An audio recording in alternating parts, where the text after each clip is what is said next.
자, 오늘 말씀의 제목은 휴브리스 신드롬이라는 제목으로 하나님 말씀 함께 나누고자 합니다. 1990년대 초반에 빌 클린턴 대통령 있죠? 미국 대통령이 이제 됐을 때 미국 언론이 이 클린턴에게 세 가지 H를 조심해라 이런 걸 강조했었어요. 그때 하나가 뭐예요? 첫 번째 H는 뭐였냐면은 지금도 마찬가지지만 그때 당시 골칫거리였던 헬스케어, 이 의료보험 어떻게 좀 해봐라. 헬스케어에 대한 얘기를 했었고, 그다음 두 번째 H는 빌 클린턴 못지않게 당시에도 인기를 누리고 있고 또 인기를 누릴 가능성이 높았던 그 와이프 힐러리 힐러리 조심하라 그래서 두 번째 H는 힐러리였고, 마지막 H가 뭐였냐 하면은 바로 오늘 제가 말씀의 제목으로 픽업을 한 휴브리스라는 겁니다. 휴브리스. 자, 이 휴브리스라는 단어 아마 여러분 들어보신 분도 계실 텐데 고대 그리스 신화에 나오는 말입니다. 신을 굉장히 농락하고 능멸하는 그런 인간에 대해서 처벌하는 그런 고대 신화, 그리스 신화들이 내용들이 많죠. 거기에서 이제 인간의 어떤 오만, 교만 이런 거를 가르치는 단어가 이제 그 그리스어로는 휴브리스라는 단어, 그 영어로 이제 가져온 거죠. 근데 영국의 이제 역사학자고 문화비평가로 여러분들 잘 아는 아놀드 토인비 있죠, 토인비. 자, 이 토인비가 역사를 바꾸는 그 창조적 소수에 대한 얘기를 했잖아요. 근데 그 성공한 창조적 소수가 이 성공한 것 때문에 교만해져 가지고 남의 말에 귀를 기울이지 않고 독단적으로 막 행동하다가 판단력을 잃게 돼 버리는 이런 상태를 이 토인비가 휴브리스라는 말을 사용하게 되면서 좀 더 파퓰러라이즈가 됐습니다. 그러면서 이제 토인비가 어떤 얘기를 했냐면 한 사회를 성장시킨 창조성이 시간이 지나면서 오히려 사회의 쇠퇴를 야기하는 경우가 있다, 이런 얘기를 지적합니다. 그러니까 과거에 성공한 사람들이 자신의 성공 경험에 그 바탕을 거기서 나온 능력, 노하우, 뭐 방법 이런 것이 이제 항상 절대적인 것으로 이렇게 우상화하려 드는 어떤 그런 오만함, 자, 이런 것들을 가르치는 말로 휴브리스라는 말이 지금도 자주 사용되죠. 예를 들면 한때 잘 나가던 컴퓨터 회사였던 IBM이라든지 또 워크맨이라고 여러분 아세요? 워크맨, 그런 MP3 뭐 이런 거, 그런 시장을 이끌던 소니 이런 컴퍼니, 또 디지털 카메라가 없던 시절에 그 필름 카메라의 왕자라고 할 수 있던 코닥, 뭐 이런 회사들이 사실은 그 성공 이후에 어떤 휴브리스의 예가 될 수도 있겠다 싶습니다. 성공 체험의 우상화가 변화하는 환경에 이제 적응하는 걸 방해해서 국가라든지 기업을 실패로 이끈다라는 사실을 역사가 이제 보여주는 건데, 그래서 이제 이 그렉 맥커운이라는 사람은 에센셜리즘이라는 책에서 이런 말을 또 했습니다. 작은 성공이 큰 성공을 방해한다. 그러니까 작은 성공을 붙잡고 그 방식만 반복하고 있다가 상황의 변화를 눈치채지 못하고 더 좋은 다른 방식을 찾지 않기 때문에 오히려 도태된다라는 그런 얘기를 하는 거죠. 자, 제가 오늘 본문에 나오는 이 라오디게아 교회, 자, 소아시아 7교회 중에 마지막 나오고 있는 이 라오디게아 교회를 보면서 이 라오디게아 교회가 바로 이 휴브리스 신드롬에 걸린 교회다 싶었습니다. 자, 휴브리스 신드롬, 휴브리스라는 건 그런 오만함이라면 그럼 신드롬은 뭐냐? 이제 그 휴브리스 신드롬이라는 게 실제로 있죠.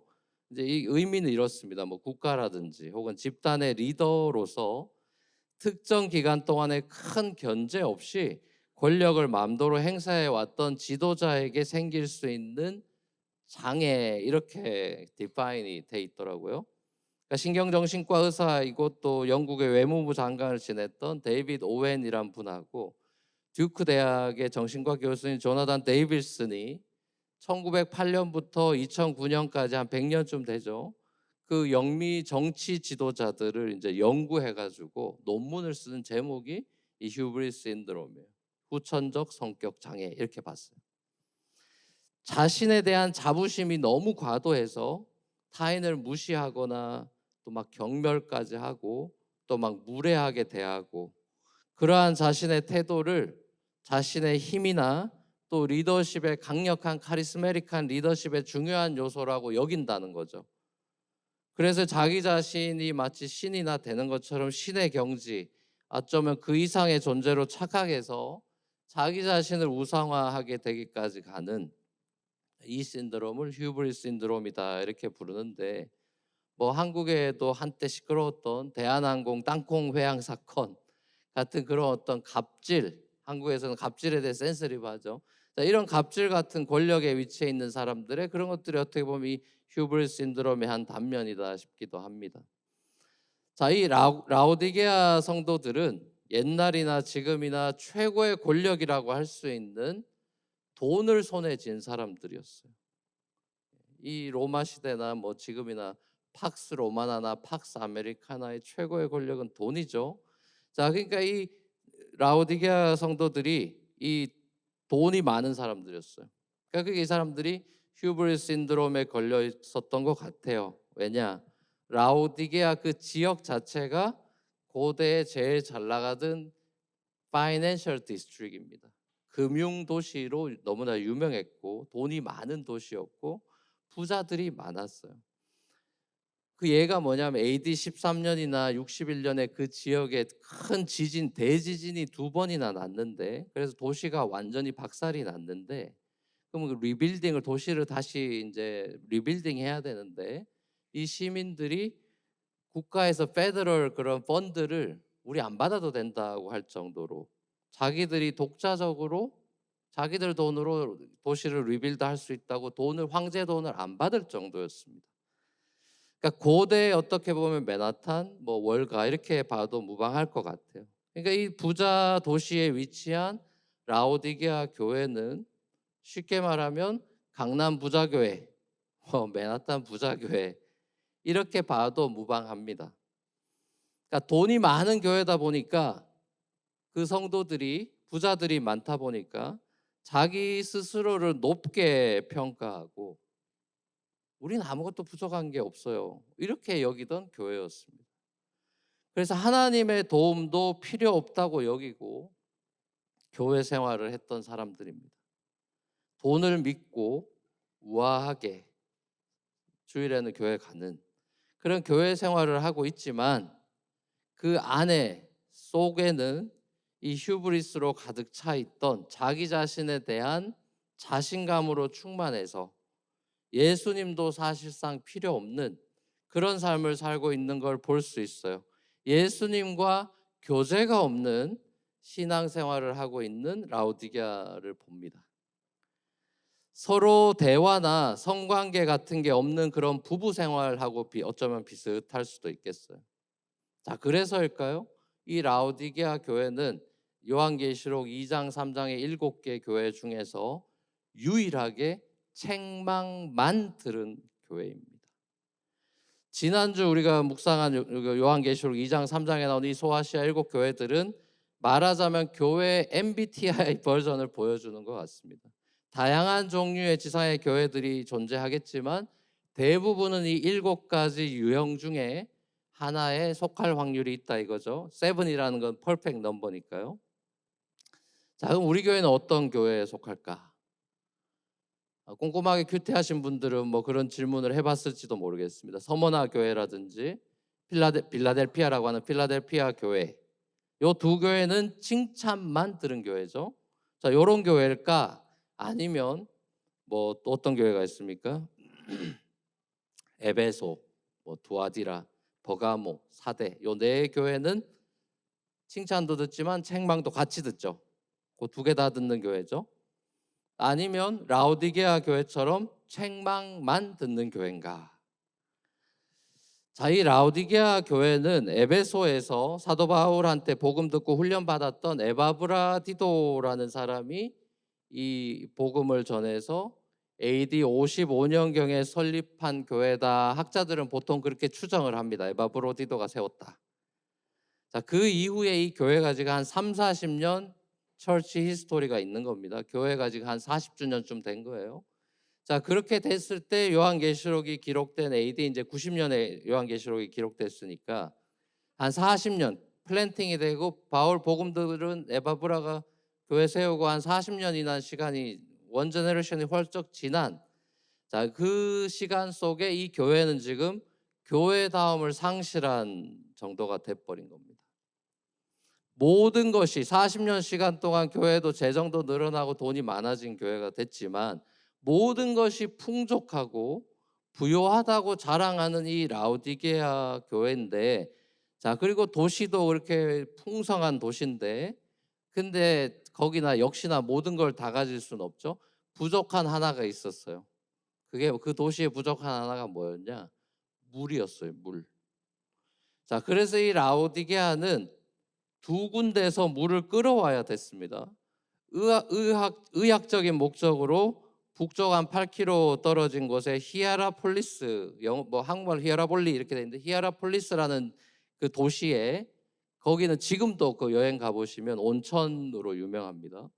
그 온천수 뜨거운 물을 이제 수로를 통해서 끌어와야 돼요.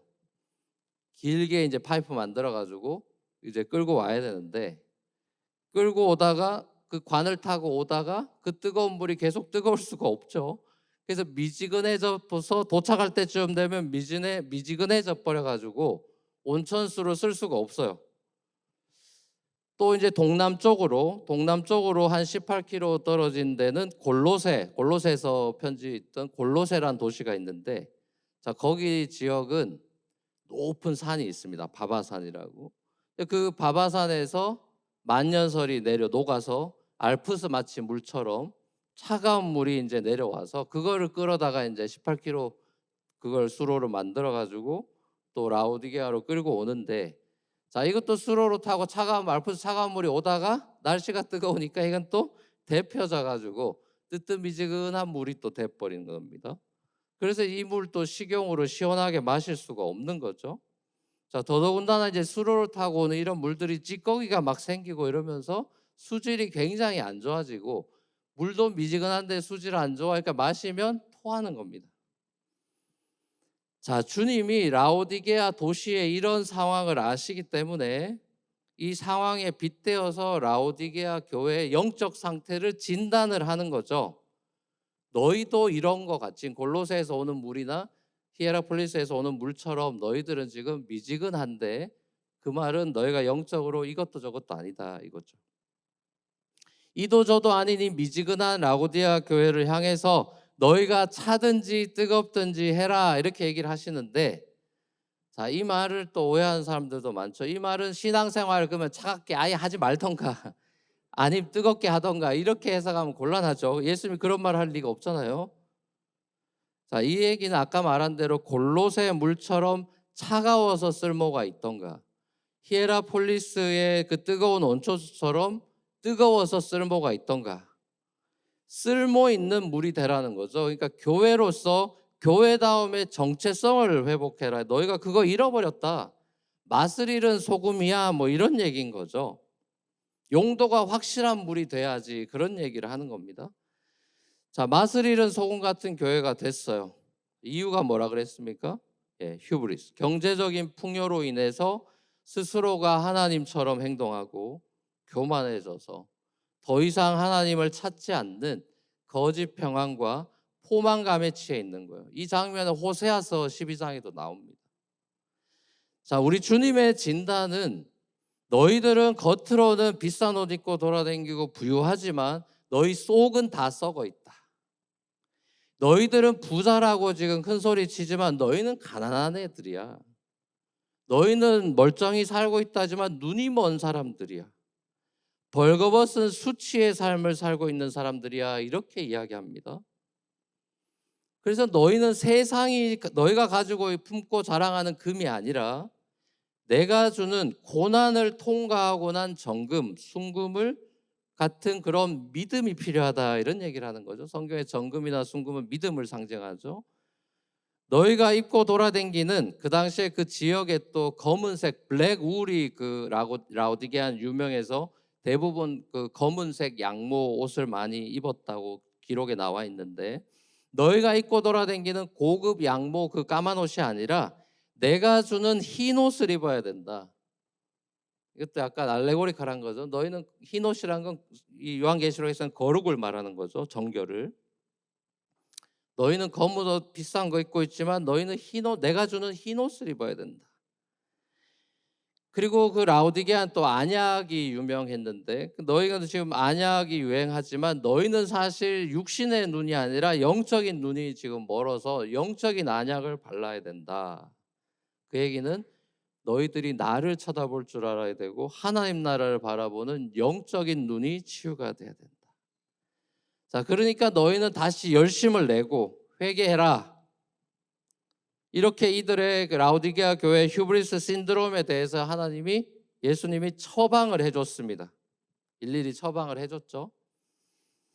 자, 여러분, 한국 교회나 한국 이민교회가 급성장하고 또 재정적인 부요가 찾아오면서 영적 지도자들, 목회자들의 그런 영성이 메말라가고 기도가 점점 없어져가고 실천이 없는 그런 외침, 꽹가리의 외침이 늘어나고 인격이 뒷받침되지 않는 어떤 권위의식이라든지 옛날에 자기 자신을 자랑하면서 휴브리스 신드롬에 걸려서 영적 권위가 무너져 내리는 그런 한국교회에 대한 위기, 그래서 한국교회가 위기를 맞고 있다. 이런 모든 기독교 언론들이 이런 얘기를 하죠. 자, 어쩌면 한국교회가 서구 신학계와 서구 교회를 무력화시켰던 이 교만함과 오만한 마음, 이 중병에 걸려 들어가지고 휴브리스의 유혹에 빠져 있는 이 라오디게아 교회처럼 우리 한국 교회도 혹시나 이렇게 지금 서구 교회나 이런 거만하고 오만하던 그런 부자 교회라고 큰 소리 치던 뭐 선교 뭐 제1 강국이고 어쩌고 하는 이런 얘기하면서 정신 못 차리는 상황이 많이 되죠. 여러분, 이런 얘기도 있습니다. 그 나라의 국민 소득이 높아질수록 신앙을 소홀히 하는 현상이 생겨난다. 그게 통계로 나와요. 그러니까 지금 현재 복음의 부흥이 일어나는 것은 다 제3세계고 아프리카고 뭐 이런 나라들이에요. 유럽 교회가 그렇고 미국 교회가 그렇고 한국 교회도 그 전철을 밟고 있는 것 같습니다. 교회 돈이 많아지면서 예수님도 만약에 세가족으로 허름한 입고 조인하려고 하면 사람들이 한번 이렇게 훑어보고 세가족으로 환영 안 할런지도 몰라요. 이게 우스갯소리가 아니라 라오디게아 교회가 진짜 그랬어요. 이거 어떻게 할 수 있냐? 20절에 나오죠. 유명한 구절이죠. 20절. 20절 같이 한번 읽어보겠습니다. 시작. 보아라, 문 밖에 서서 문을 두드리고 있다. 누구든지 내 음성을 듣고 문을 열면 나는 그에게로 들어가서 그와 함께 먹고 나와 함께 먹을 것이다. 아멘. 여러분 되게 유명한 구절이죠. 제가 어릴 때만 해도 한국에서 이거 구절 적고 했던 전도지가 제일 유행했습니다. 저 그림 해가지고요. 기억나십니까, 여러분? 교회 좀 댕긴 사람은 이 그림 다 봤을 겁니다. 예수님 집에 와서 녹화하는 거예요. 그 전도지 막 나눠주고. 그러니까 누구든지 예수님 두드리면 누구든지 문 열고 스페셜 게스트 예수님 집으로 맞아들이면 영접하면 구원 받는다. 뭐 이런 식의 전도를 한 건데 이게 완전히 다 잘못된 거예요.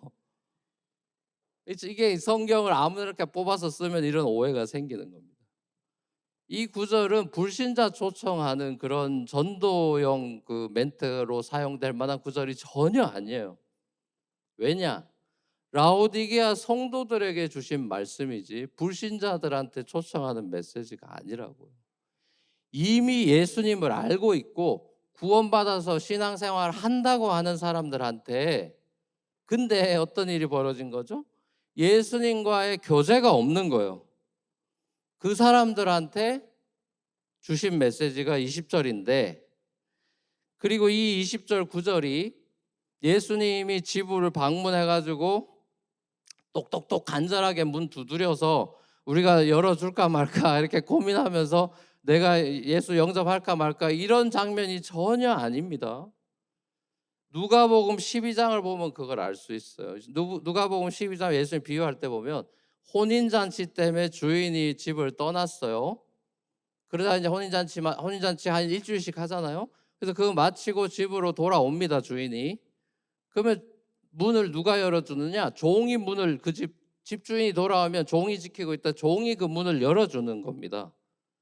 그러니까 이 얘기는, 이 20절의 말씀은 내가 집에 있는데 예수님이 와서 내가 문 열어주는 이런 그림이 아니고, 원래 집주인이 집에 돌아왔고 나는 종이라 문을 그냥 당연히 열어줘야 되는 거예요, 재빨리.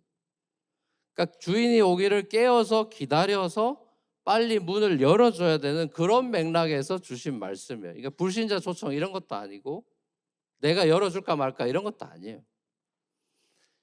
휴브리스로 가득 차서 자기가 주인 되어가지고 예수님을 문 밖에다 놔둔 겁니다. 어처구니 없는 일이죠. 종이 주인이 왔는데 문을 안 열어주는 게 말이나 됩니까? 자, 그런 행동을 하고 있는 라오디게아 성도들을 향해서 내가 너희를 토해버릴 것 같다, disgusting 하다라고 얘기를 하는 거예요. 엄청난 책망을 하는 거죠. 자, 그렇게 얘기하시면서 엄청나게 화를 내셨지만 내가 너희를 사랑함으로 책망하고 징계한다, 19절에서 그런 얘기를 하시죠. 자, 그래서 사랑의 책망이었기 때문에 회개의 기회를 주십니다. 그렇죠? 회개의 기회를 주시면서 나와 다시 교제하자고 당신의 식탁으로, 당신의 성찬의 자리로 초대하는 장면이죠. 그러니까 다시 예수님을 스페셜 게스트로, 고객으로 모시는 것이 아니라 주인의 자리에 다시금 모셔드려서 주님이 베푸시는 풍성한 식탁의 교제를 너희가 하는 그런 교회 생활, 신앙 생활 해라, 이 소리를 하는 겁니다. 그리고 이 식탁의 교제는 그냥 밥 먹고 끝나는 게 아니라 이 계시록 끝에 나오는 어린 양의 혼인 잔치를 내다보고 있는 퓨처 킹덤, 완성된 새하늘과 새 땅에서 신랑 되신 예수님과 함께 펼칠 그 그레이트 뱅퀘트, 그 풍성한 마지막 파이널 성찬, 그것에 대한 그림을 보여주고 있는 거예요.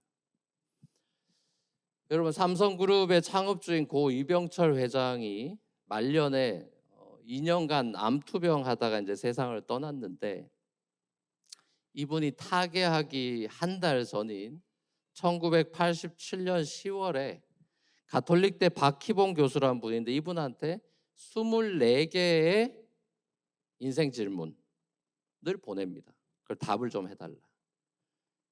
그 24개의 인생 질문을 이제 병실에서 써서 답을 듣고 싶다 그래서 가톨릭대 박희봉 교수한테 보냈는데, 근데 이제 만나려고 하는데 건강이 악화돼서 못 만났어요. 그래서 답변을 못 듣고 바로 그 다음 달 한 달도 못 버텨서 11월 달에 세상을 떠났습니다. 자, 그 질문이 대략 이런 거였어요. 신의 존재를 어떻게 증명할 수 있나? 신은 왜 자신의 존재를 똑똑히 분명히 드러내 보이지 않는가? 신은 우주 만물의 창조주라는데 무엇으로 증명할 수 있는가? 성경은 어떻게 만들어졌는가? 그것이 하나님의 말씀이라는 것을 어떻게 증명할 수 있는가? 신이 인간을 사랑했다면 왜 고통과 불행과 죽음을 주었는가? 지구의 종말은 오는가? 예수는 우리의 죄를 대신 속죄하기 위해서 죽었다는데 우리의 죄는 무엇인가? 왜 우리로 하여금 죄를 짓도록 내버려 두었는가? 인간이 죽은 후에 영혼은 죽지 않고 천국이나 지옥으로 간다는 것을 어떻게 믿을 수 있는가? 이게 지금 제가 몇 가지 추려서 하고 24개, 이런 식의 24개 질문을 한 거예요. 당대 한국 최고의 재벌이죠. 한국 최고의 재벌도 죽음 앞에서는 평소에 진작에 더 진지하게 묻고 답을 얻었어야 되는 그 근원적인 질문을 하는 모습을 보는 겁니다. 한 번뿐인 인생을 후회 없이 살아가려면 죽음 앞에서 이런 중대한 그 질문을 하고 분명한 답을 이미 죽기 직전에 할 게 아니라 이미 젊을 때 이 질문에 답을 가지고 살아야 되는 거죠. 그렇죠? 후회 없이 살려면요. 쉐런 케어케고르가 죽음에 이르는 병이라는 유명한 책에서 하나님이 아닌 다른 것을 하나님이 아닌 다른 것을 자기 자신의 정체성으로 삼으려고 하는 게 인간의 마음이다, 이렇게 얘기합니다. 하나님이 아닌 다른 것으로 자기의 정체성을 삼으려고 하는 것이 전형적인 인간 마음의 상태다, 이러면서 이것을 키르케고르도 교만이다, 휴브리스다 그럽니다. 선악과를 따먹은 인간 아담이 우리한테 물려준 그 죄의 핵심이 교만이죠. 인간이 하나님 없이도 스스로 살아갈 수 있고, 하나님과 상관없이 인간으로서 자신의 존엄을 지켜낼 수 있고, 하나님 외에 다른 것에서 삶의 의미를 삼을 만큼 중요한 목적을 내가 발견할 수 있다라고 생각하는 인간의 모습이 교만입니다. 그러니까 키에르케고르는 하나님이 아닌 다른 것으로 자기 삶의 토대를 삼는 것이 전형적인 인간 자아의 모습이라면서 인간이 자신의 자존감을 막 높여주고 고양시켜주고, 내가 특별하게 이렇게 소중한 존재구나, 내가 특별하게 스스로를 내가 스페셜하다고 여기게 해서 내 살아가는 이유와 목적을 제공해주는 그 무언가를 끊임없이 찾는 존재가 인간이고, 그래서 그것으로 자기 정체성을 토대를 기반 파운데이션을 삼는 게 인간이다, 그런 분석을 해요. 파스칼도 비슷한 얘기를 하죠. 파스칼도, 수학자인 파스칼이 하나님으로만 채울 수 있는 인간의 구멍난 마음, 그 마음을 인간이 자꾸 채우려고 하나님과 상관없는 다른 것으로 계속 채우려고 노력하는 게 인생의 그 전도서가 얘기한 헛되고 헛되도 헛되난 인간 자아의 첫 번째 특징이고, 그거를 이 파스칼은 뭐라고 봤냐면 공허함이라고 본 거예요. 인생의 허무, 공허함, emptiness. 우리 안에 허기가 져 있는, 영적인 허기가 져 있는데 그거 하나님으로만 채울 수 있는 구멍인데 엉뚱한 걸로 자꾸 채우니까 허기가 지죠. 이 구멍난 마음, 공허한 마음, 도시 사람들은 다 돈이 많든 적든 공허한 마음을 가지고 살죠.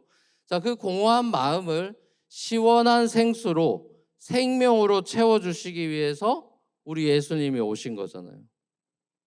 성경에 그런 장면이 많잖아요. 우물가의 사마리아 여인의 공허한 마음을 채워주시죠, 생수로. 뽕나무에 올라간 삭개오, 돈 많은 삭개오의 공허한 마음을 예수님이 채워주시죠.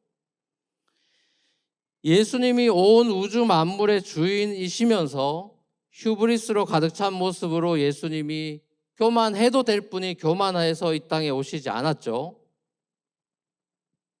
교만해도 아무도, 잘났다고 그래도 아무도 그 도시달 수 없는 예수님이 휴브리스를 버리고, 그걸 이제 빌립보이서 2장 그 그릭으로, 같은 그릭으로 표현한다면 케노시스라 그래요. 케노시스로 자기를 엠티해서 자기를 다 비우고 겸손한 모습으로 이 땅에 오셨습니다. 십자가에서 우리를 대신해서 죽으셨죠.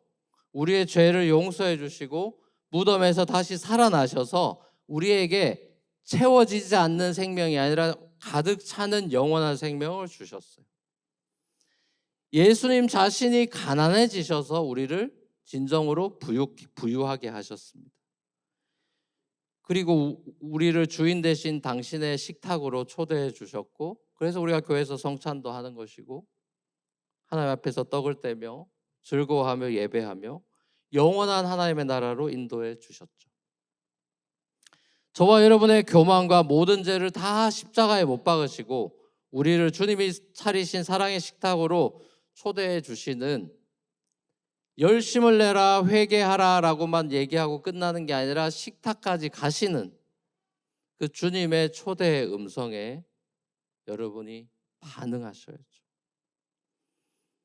다시금 주님을 향한 그 처음 사랑의 열정을 회복하고 회개하면서 주님이 주인 되신 집으로, 주님 바깥에 세워놓는 게 아니라 다시 주님이 얼른 문을 열고 주님이 주인이 되셔야죠. 주님의 집에서 주인 행세하며 주님 문 밖에 세워두는 휴브리스를 버리고 자기 십자가를 지고, 자기를 부인하고 자기 십자가를 지고 주인 되신 주님을 따라야겠죠. 세상이 주는 풍요로움으로, 돈으로, 성공으로, 커리어로 내 정체성의 토대를 삼으려 드는 옛 모습의 그런 모습, 옛사람의 모습을 과감히 버리고 다시금 여러분이 열심을 내어서 주님을 찾으십시오.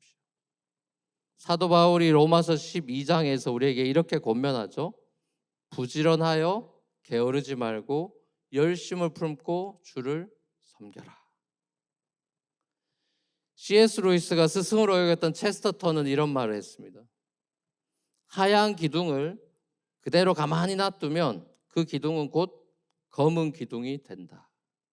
당신이 그 오래된 흰색 기둥을 계속 가지고 싶다면 당신은 그 기둥을 계속해서 새롭게 하얗게 칠해야 한다. 사도 바울도 로마 12장에서 너희가 날마다 마음을 새롭게 함으로 변화를 받아라 그러죠. 날마다 흰색 페인트 마음의 기둥에 바르라는 거예요. 사랑하는 우리 뉴프런트 교회 성도 여러분, 점점 더 휴브리스 신드롬에 빠져서 다른 사람의 말이 안 들리고 성령의 음성이 안 들려서 예수님과의 교제가 끊겨버린 그런 푸어한 가련하고 불쌍한 인생이 아니라 예수님과의 풍성한 생명의 교제를 계속해서 누려나가는 아름답고 복되고 행복한 삶 살아가시는 저와 여러분의 삶이 되시기를 우리 주님의 이름으로 간절히 축원합니다.